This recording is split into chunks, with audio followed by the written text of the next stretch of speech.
que Agustín Carstens, al frente del Banco de México, se confabuló con los bancos. Vaya, para elevar las tasas de interés. Vemos es que en el 2018 la ganancia de los bancos fue de 139 mil millones de pesos. Es que esta investigación, que surge por una denuncia de los Estados Unidos, finalmente está llegando a su etapa final. Hola, ¿qué tal amigos? Van por Agustín Carstens. Una investigación de la Comisión Federal de Competencia Económica revela que Agustín Carstens, al frente del Banco de México, se confabuló con los bancos, vaya, para elevar las tasas de interés de la deuda del gobierno mexicano. Es decir, cada que se ponía deuda por parte del gobierno de Enrique Peña Nieto, cada vez nos salía más cara, porque también así ganaban ellos, y de esa manera también estuvieron manipulando esto durante varios años. Y es que esta investigación, que surge por una denuncia de los Estados Unidos, finalmente está llegando a su etapa final, en donde los bancos y los responsables del Banco de México tienen que dar a conocer su propia versión, sus datos, su información, para defenderse y que no se hagan acreedores a una multa que puede ser muy sustancial.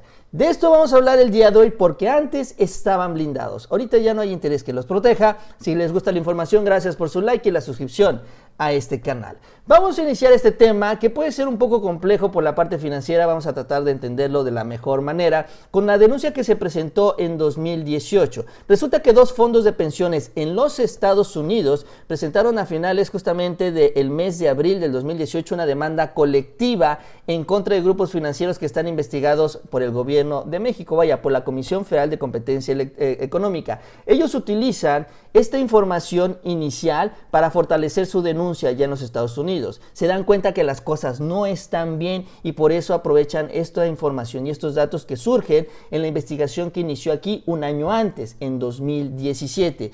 Los bancos que fueron señalados en esta demanda por estos dos fondos de pensiones en Nueva York son Santander, BBVA Bancomer, JP Morgan Chase, HSBC, Barclays, Citigroup, Bank of America, Merrill Lynch y el Deutsche Bank, este banco alemán.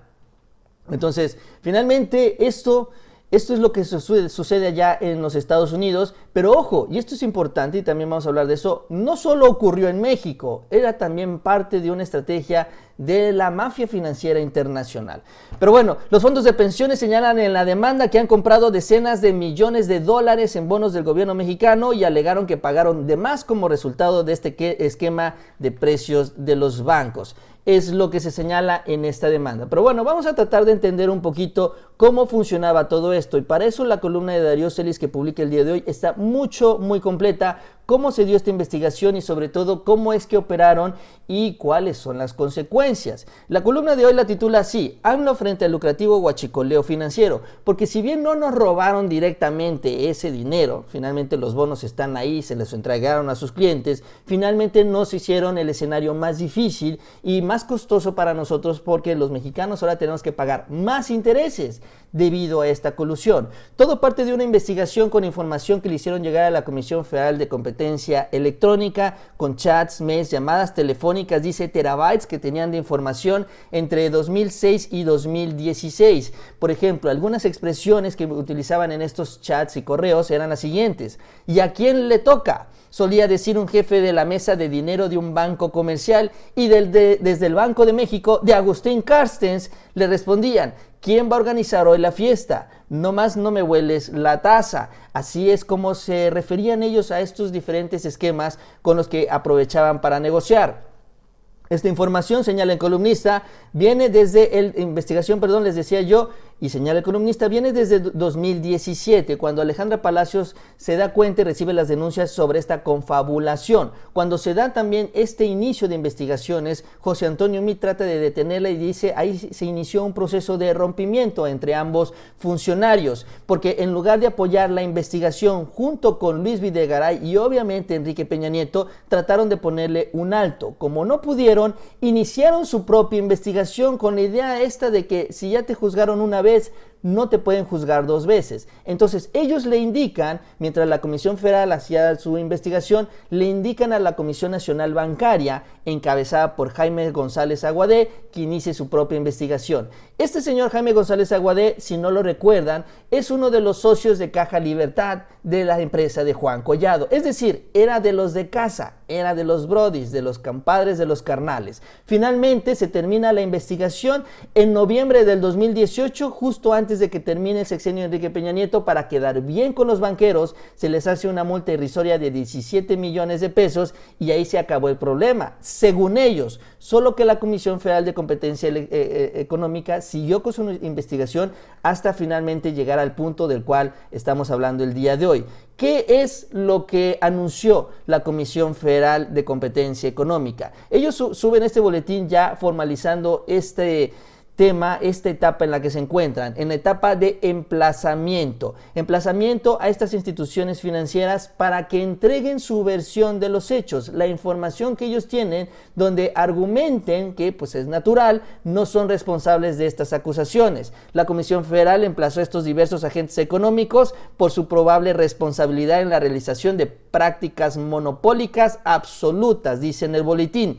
Las prácticas monopólicas absolutas, lo explica incluso, son contratos, convenios o arreglos entre agentes económicos, competidores entre sí, cuyo objeto o efecto sea la manipulación de precios, restricción o limitación de la oferta o la demanda, división o segmentación de mercados, así como la concertación de posturas en licitaciones, entre otras cosas. Entonces, ahora les toca a los bancos presentar esta información. Ese es el momento y esa es la etapa en la que se encuentran. Y entonces esto en los Estados Unidos es muy importante porque ya estaban a 2 o 3 días de que el juez desestimara esta demanda colectiva que presentaron los fondos de pensiones, pero ahora ya fueron con esta información y le dijeron, ¿sabes qué, juez? Sí hay pistas, sí hay razón para nuestra demanda, y ahora el juez está esperando que los bancos entreguen su información y avancen las investigaciones. Entonces tienen que responder aquí en México y también allá en los Estados Unidos. ¿Cómo operan? Porque esto también es importante, o cómo funciona, y esto también nos ayuda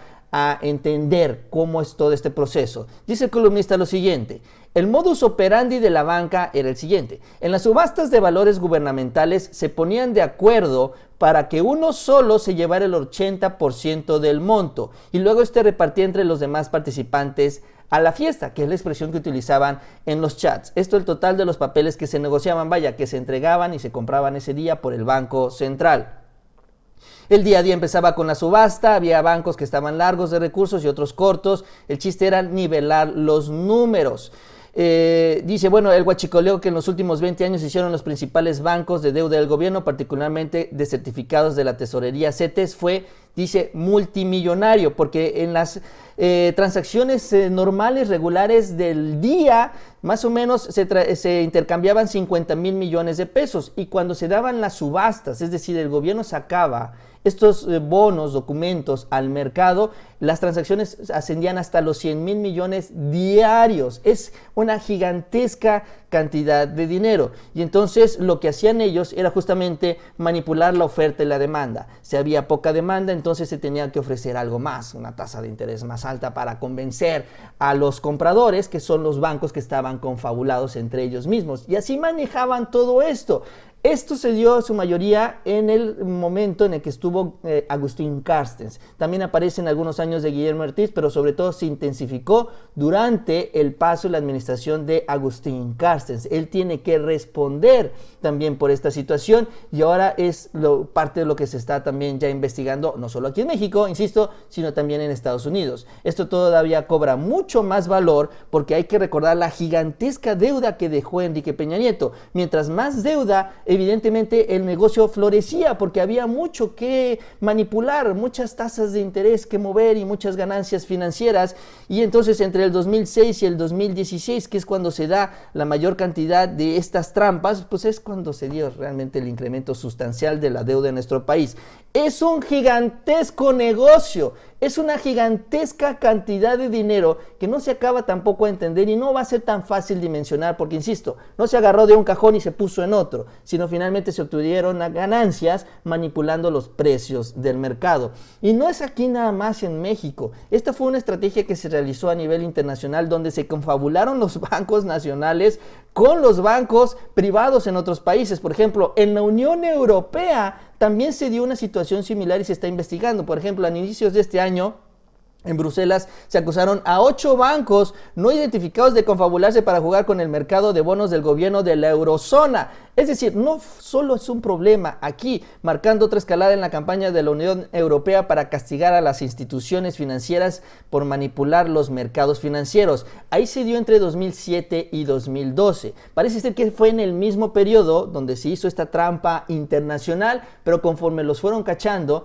pues fue desapareciendo esta práctica. Los operadores utilizaron principalmente salas de chat en línea cuando intercambiaron información comercial sensible y coordinaron estrategias comerciales para participar en este esquema que se tenía como objetivo distorsionar la competencia. Exactamente lo mismo. En el Reino Unido también se está llevando a cabo una investigación exactamente igual, con salas de chats de WhatsApp, donde utilizaban estas expresiones para confabularse. Entonces México queda encerrado en esta situación, en este escenario de investigaciones, y ahora los bancos tienen que dar información, dar sobre todo los datos donde ellos aseguran que no están coludidos. ¿Cuál es la sanción? Bueno, ya hablábamos de los 17 millones de pesos que les había multado José Antonio Meade, Enrique Peña Nieto, Luis Videgaray, todos ellos, como parte del negocio protección a los bancos. Sin embargo, lo que se habla es que se puede multar hasta llegar a una multa de 10% del ingreso anual de los bancos, que es una gigantesca cantidad de dinero.